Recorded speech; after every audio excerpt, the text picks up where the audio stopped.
started off painting this with a wash of blue, which I think I shouldn't have done because I can no longer erase it and take it away. I felt like I made it a wash of blue because the whole scene was at night, so I wanted everything to have a cool blue tint. I realized that with watercolors, that wasn't the way to go.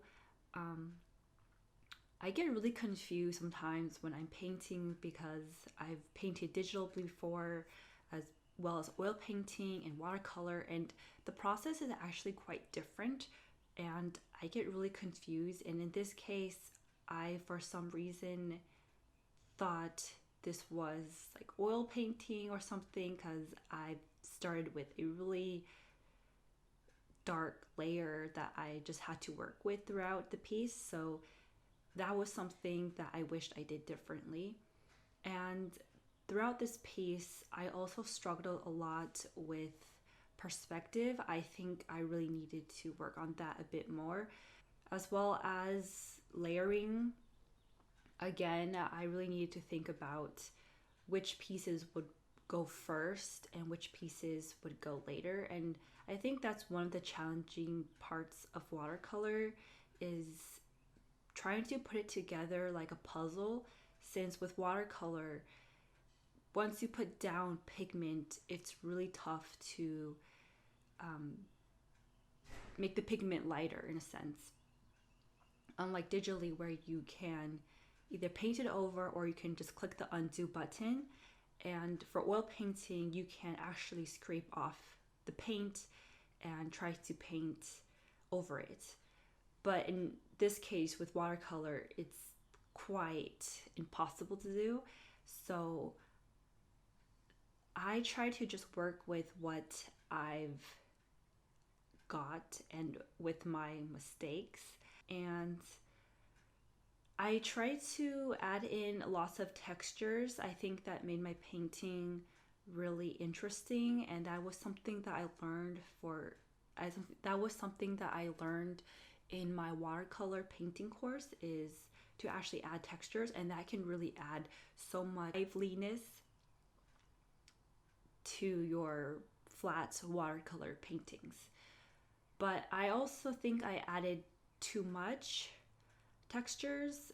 I went with a very heavy hand, so a lot of the colors got quite muddied, and so something that I would definitely change about this painting is to let more of the white of the canvas show through and to really spend more time on the pre-sketch. I think once you got the pre-sketch done and you're quite happy with it, then that's when you can start painting. Usually I haven't been trying to do a pre-sketch, and I think that's what is so when I'm painting, it's more of like a challenge for me, and I'm actually thinking about placement instead of actually painting. So yeah, I think for everyone out here, please start with the pre-sketch. I think it could be very beneficial and helpful, and it's something that I should have spent more time on but didn't. I tried adding a lot of texture throughout my painting with the fields and with the road, especially because I didn't leave any white of the canvas showing through. So, and I wanted to carve out the road, so I added more of a texture so the viewers can see that more.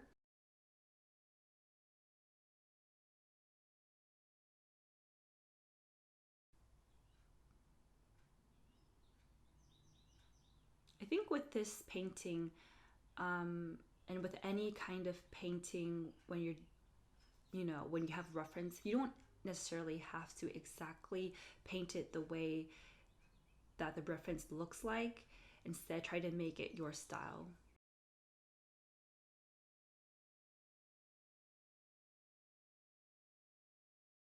Now I'm just adding a bit of yellow for the light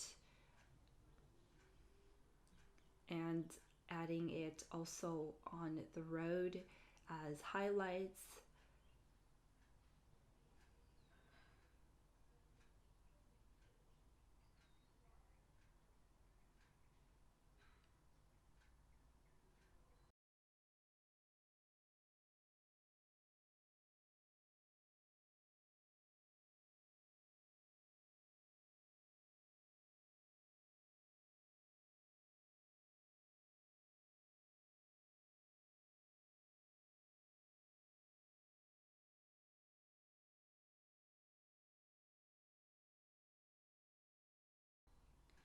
Then I'm mixing blue and a little bit of brown and gray to try to very distinguish where the road is, since everything seems a bit too muddied.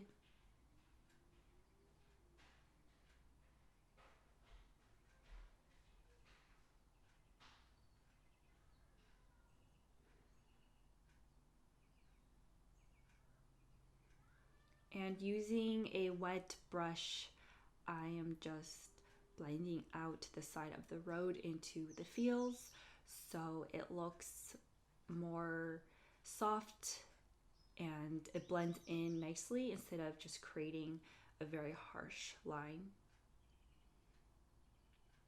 So I'm just working on the other side of the field, and for this side there weren't much of textures. I feel like it just kind of muddied out. In the original reference though, that part was the darker part away from the lamppost, so I try to make that part darker than the rest of the painting. But with watercolor, I feel like there's just so much pigment that it can take in. Adding more interest to the painting with the lamppost.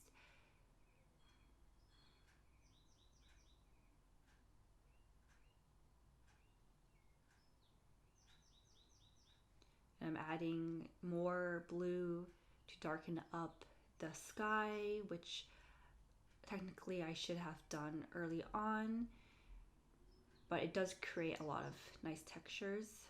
Now I'm working on Tully and Kate, and this part was quite difficult since they were in shadow, and maybe I should have used pen instead or different medium, but with this I felt like you couldn't quite tell they were riding a bike, but I was able to create like a shadow of two characters. And this is the final piece. Alright everybody, I hope you enjoy this painting, and if you're interested in watching Firefly Lane, please do. It is a really great film, TV show. If you enjoy this video, please give it a thumbs up, like it, and subscribe so you never miss a video from me. Alright, until next time, bye!